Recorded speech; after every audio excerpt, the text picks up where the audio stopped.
प्रातः क्लास चल रहा था 9/12/1968। 7वें पेज के मध्य में बात चल रही थी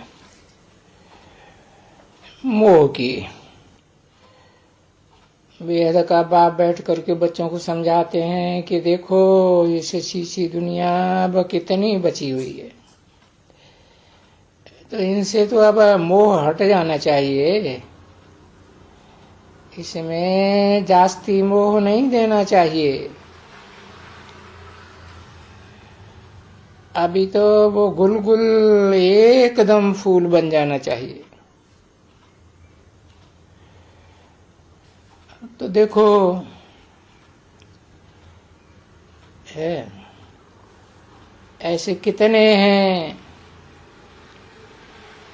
ज्ञान सुन करके भी पीछे देखो बहुत बच्चियां लिख देती हैं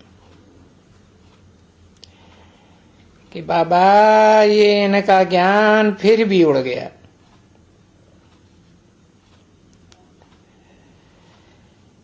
ये काम महाशत्रु ये जो है ना,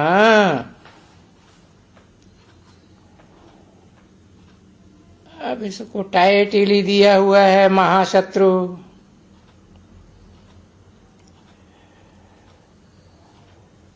वो क्रोध विरोध की तो इतनी बात नहीं है,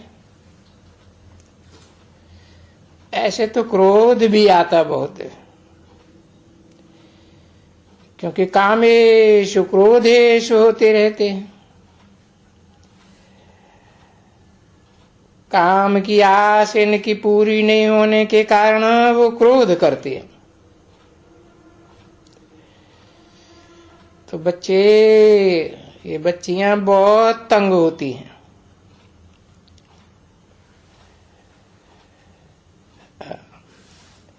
समझा ना?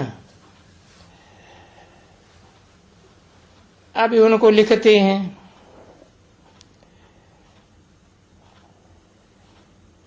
नोट करके लिखो, अच्छी तरह से नोट दियो, गुप्त चिट्ठी लिख करके भेजो। समझा ना? तो आप ही तुम्हारी इंक्वायरी जांच हो जाएगी अच्छी तरह से। तो वो बेचारी बहुत डरती है।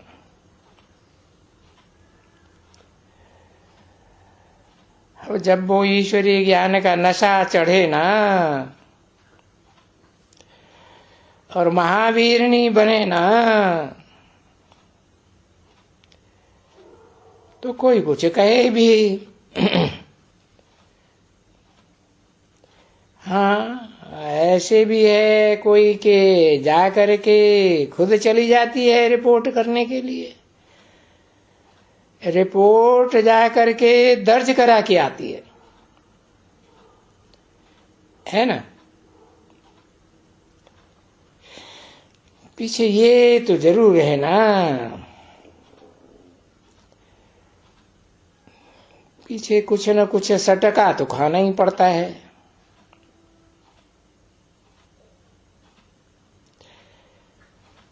तो कहाँ 21 जन्म सुख पाने के लिए और कहाँ ये एक जन्म का सटका खाना। अभी एक जन्म सटका खाया तो कोई हर्जा थोड़े ही है, परंतु कोई कोई तो ऐसी पंजाब की शेरनी शक्तियां महावीरनी भी निकलती हैं। नहीं तो बहुत तो ऐसी हैं जैसे बकरी रीढ़ है एकदम, और वो मार खाती रहेंगी, छी छी होती रहेंगी, और वो कुछ बोल भी नहीं सकेंगे, और मारे डर के बाहर निकल भी नहीं सकती हैं।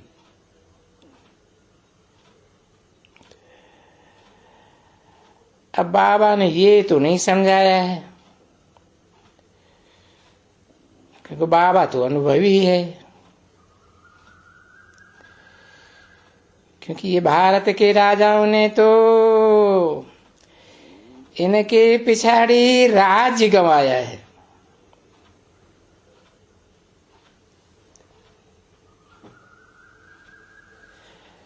अब बाबा इंदौर की बात नहीं समझाते हैं, तो वो उनको राज्य छोड़ना पड़ा एकदम।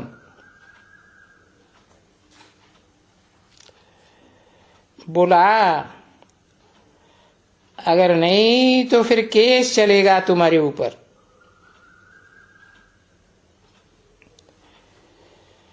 ये काम विकार कितना खराब है, जिसके लिए सभी बहुत करके यही कहते हैं बाबा ये बड़ा दुश्मन है। तभी बाप कहते हैं ना कि इस काम को जीतने से तुम जगत जीत बनेंगे। अरे इनको देखो, लक्ष्मी नारायण को ऐसे विश्व के मालिक बनेंगे। देखो ऐसा बनते हैं, समझते हैं, समझे जाते हैं। ये भी जानते हैं काम इतना कड़ा है जो वो एकदम गिराए देते हैं। बड़ी मुश्किल से दृष्टि सुधरती है। हाँ, बहुत मुश्किल से। और ये क्रोध विकार तो कोई भी बात ही नहीं है उसे काम विकार के आगे।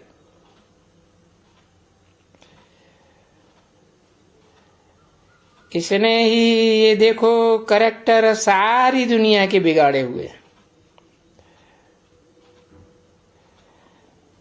देखो सारी दुनिया का कैरेक्टर बिगड़ा हुआ है ना।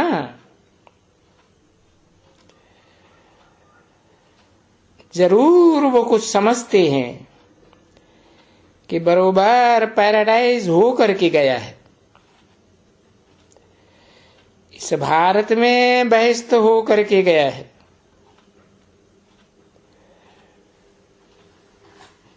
जो जो भी जिस जिस रस्म का है वो समझते हैं कि हाँ हो करके गया है। बाकी भी जब तुम्हारे से सुनते हैं ना, तभी बेचारे समझना तो बहुत चाहते हैं। अब बाबा कोशिश भी बहुत करते हैं कि जो ये बेचारों को कोई भी पता नहीं है कि ये पैराडाइज कहाँ था और किसको कहा जाता है। 9 दिसंबर 1968 की प्रातः क्लास का 8वां पेज। हाँ,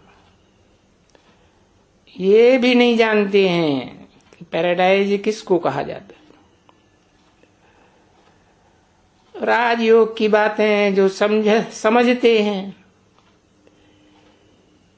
क्योंकि वो जानते हैं कि भारत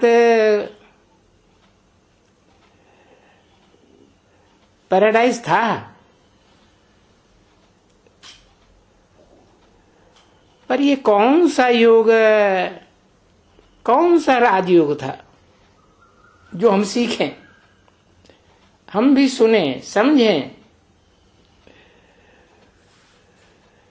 तो देखो उन विचारों को कोई भी इस दुनिया में नहीं समझा सकते।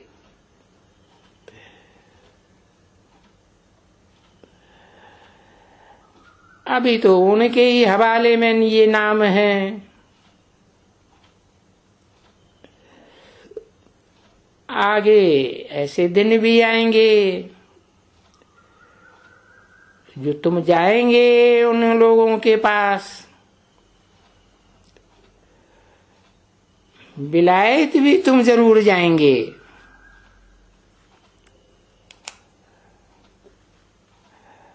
और वहां जाने के लिए तुमको थोड़ा थोड़ा टाइम मिलेगा जरूर।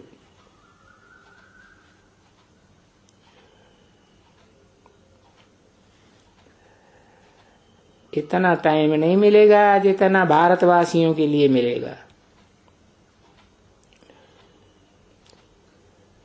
इतना थोड़ा टाइम मिलेगा जो वो बेचारे सुने हैं, सन्मुख भी सुने।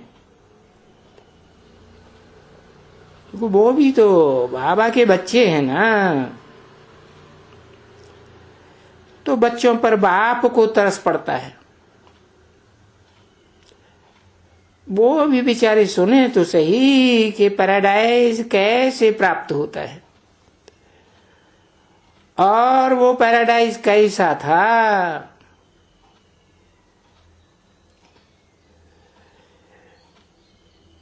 या ये जो राजाएं थे, पैराडाइज के महाराजा, उनको तो वो भी मालूम नहीं है, क्योंकि तुम्हारे सिवाय तो और कोई को मालूम ही नहीं है। आगे तो तुम भी इन लक्ष्मी नारायण की पूजा करते थे, और क्या करते थे। तो तैसे तुम नहीं है तो और भी मनुष्य ऐसे हैं,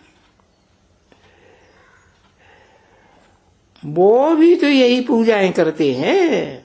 और वो क्या करते हैं, नहीं तो कोई को समझा सकते हैं क्या कि ये पैराडाइज क्या था, या ये हेवन था। हाँ, स्वर्ग में स्वर्ग था, कुछ ध्यान में आता है कि ये स्वर्ग के मालिक थे,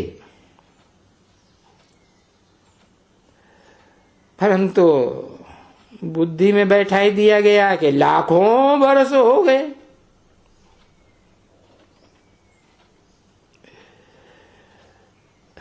कितना टाइम हुआ, और तुमको मालूम है कितना टाइम हुआ, बिल्कुल अच्छी तरह से मालूम है।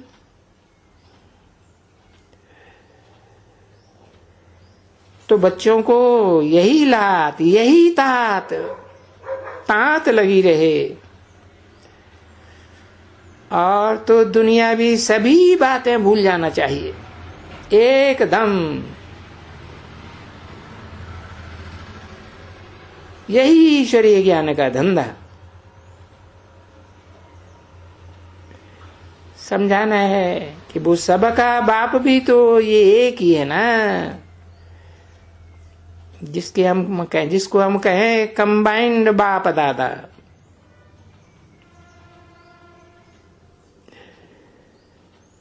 बाकी इसका मतलब ये नहीं है कि दोनों की आत्माएं एक हैं, जैसे भारत में कह देते हैं शिव शंकर एक है। फिर भी अच्छा, कोई नाराज हो जाए, कुछ भी हो जाए,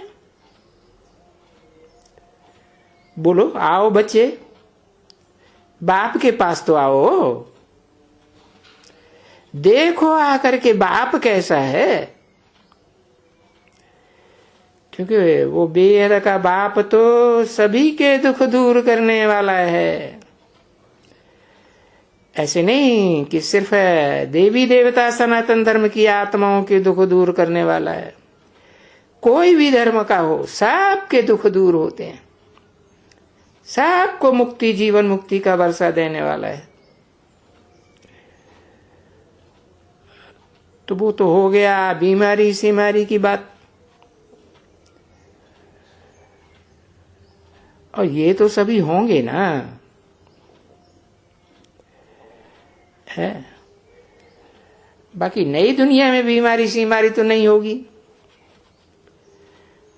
परंतु ये आदमी तो नई दुनिया का अनुभव करेंगे ना,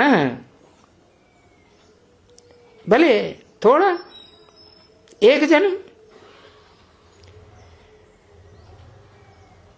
तो यहां से भी तो ऐसे बनाते हैं। तो अरे यहां से और ही सब दुख दूर होते हैं।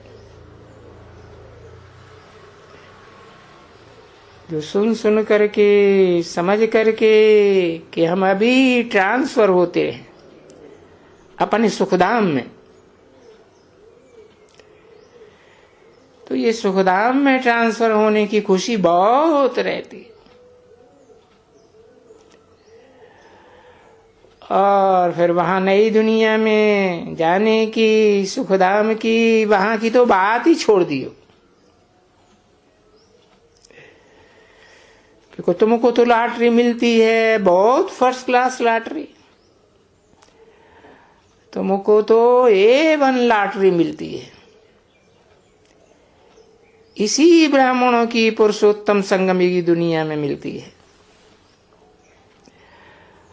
और ये न लक्ष्मी नारायण जैसी लॉटरी तो कोई की होती ही नहीं।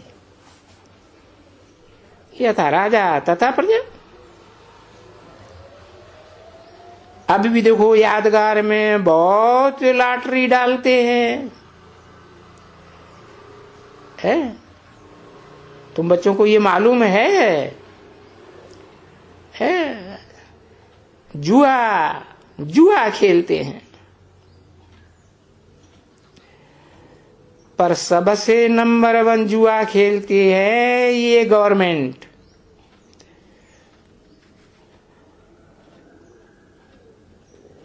आज भी देखो ईश्वरीय गवर्नमेंट को ये गवर्नमेंट फॉलो करती है।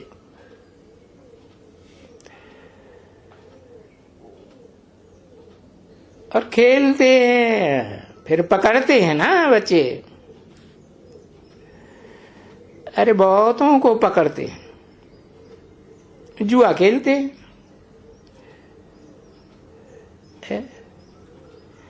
अरे पर इस जुआ में, रेसिस के जुआ में तो सत्यानाश हो गई है बहुतों की।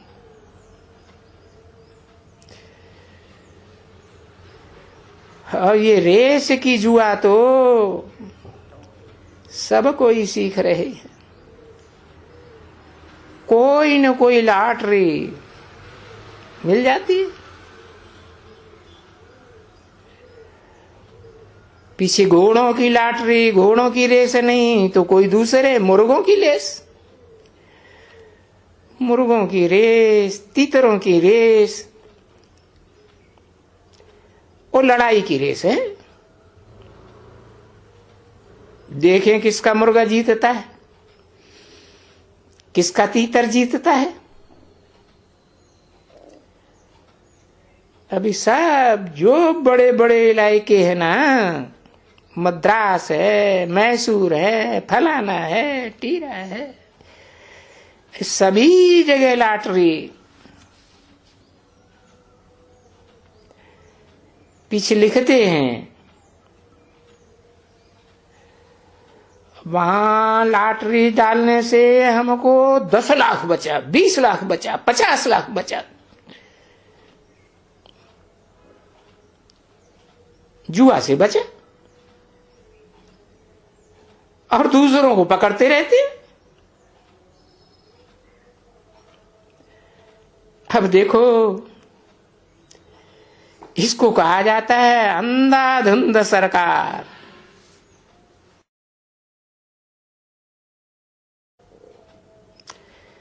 वो बड़े ते बड़ी जुआ तो यही करते हैं, और छोटे जुआ वालों को बेचारों को पकड़ते रहते हैं। यानी पकड़ते हैं और वो बेचारे जेल में भी चले जाते हैं। तो अंधाधुंध सरकार है ना, बिल्कुल ही अंधाधुंध। इसलिए इसको कहा जाता है अंधाधुंध सरकार। ये गाते हैं ना, कभी वो मोहम्मद गजनबी को तो वो उसे संभाल न सके,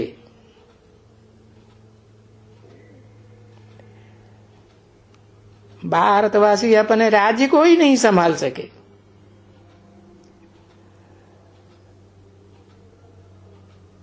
तो वो बोला, महमूद गजनबी, इतना राज्य तुमने लिया ही क्यों,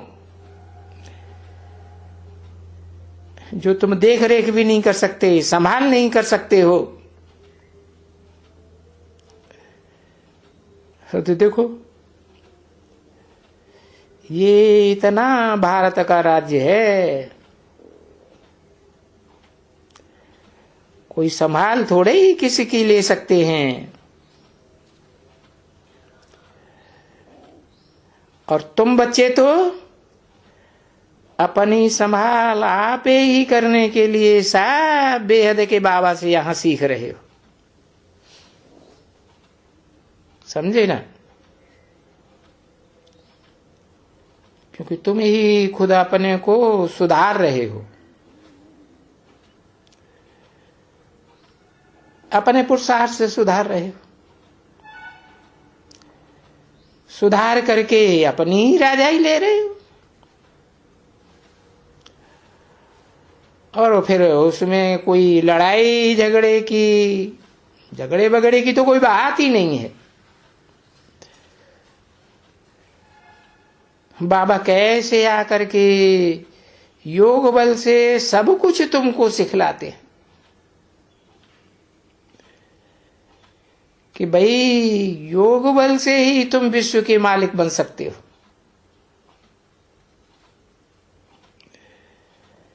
नहीं तो देखो, बाहर की दुनिया में बल तो कितना है,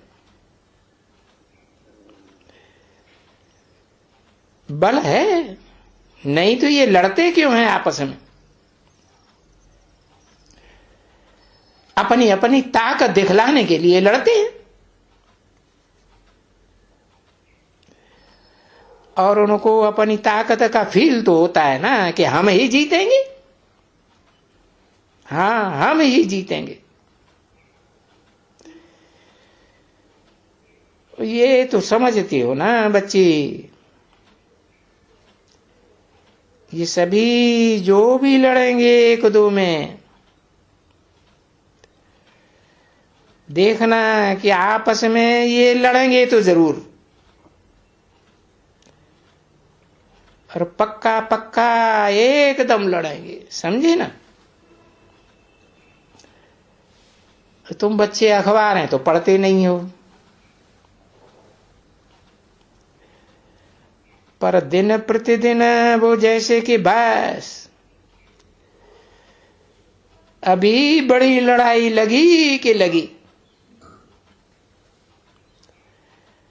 अभी इस बात से लगी, कभी उस बात से लगी। तो उनके अंदर में तो ये है ना कि मैं ही जीतूंगा, मैं ही पावरफुल हूं।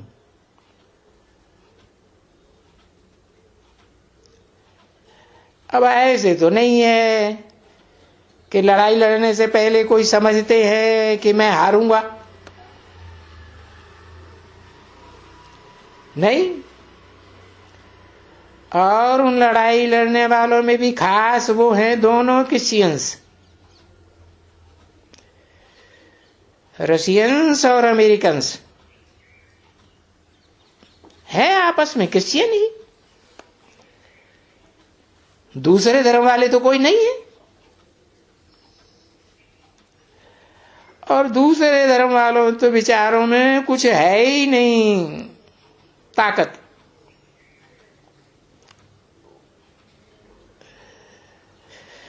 अगर पाइल्स हैं, ढेर के ढेर भी है, और उनके पास तो बॉम्ब्स बहुत हैं, तो वो बस क्रिश्चियंस के पास हैं। कोई चीन है बेचारे के पास कितने,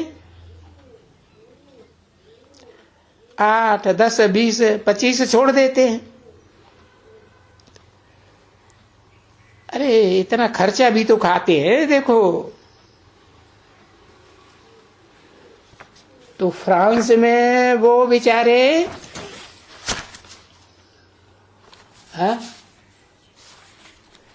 कोई को भी मारते थे।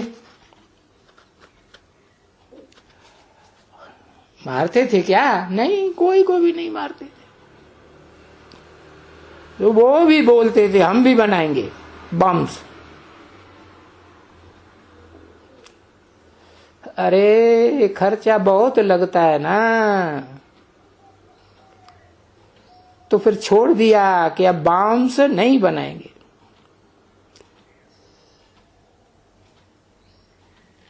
ओम शांति।